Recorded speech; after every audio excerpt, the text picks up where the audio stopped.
This video is brought to you by DW24 News. After the talks being held between the world leaders, there was a point where everything seemed to get better, and the possibility of the Russia and Ukraine crisis seemed to be at ease.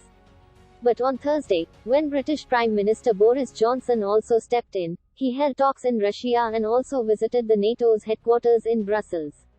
There he said that the West could face the most dangerous standoff. He said this because of the troops which Putin held at the borders of Russia. There were more than 100,000 troops near Ukraine's borders ready to fire at the orders of Vladimir Putin. Beside of the troops held and other conditions in the favor of the invasion, Vladimir Putin still continues to deny Western claims and accusations. It was reported that Putin has plans to invade its former Soviet neighbor, under unspecified, military technical actions, which may be a clear show of invasion from the Russian side. White House also said that the Russian attack on Ukraine is possible on any coming day, yet diplomacy is still an option. British Prime Minister also made it clear that, quote, "I honestly don't think a decision has yet been taken by Moscow on an attack. But that doesn't mean that it is impossible that something absolutely disastrous could happen very soon indeed." To affirm that, NATO Secretary General Jens Stoltenberg in Brussels also said, "This is surely the most dangerous moment.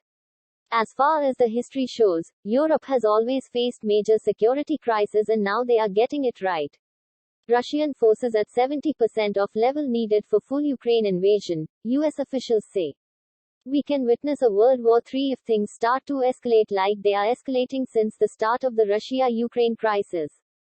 Russian diplomat and politician who has served as the foreign minister of Russia Sergei Viktorovich Lavrov said, "I'm honestly disappointed that what we have is a conversation between a dumb and a deaf person.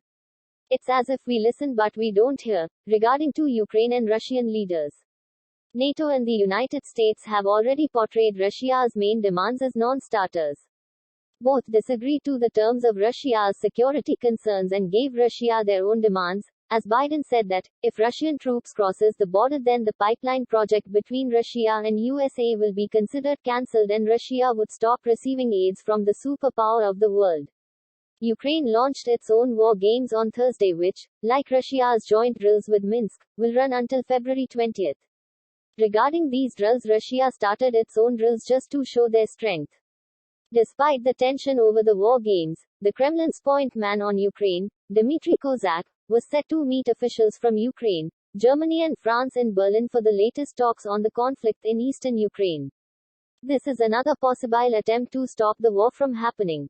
Now the question stands that how will the war games proceed, if there is no decision again from the upcoming talks? And how will the Western world react to this crisis? Keep watching DW24 News for more updates and subscribe to the YouTube channel for future news.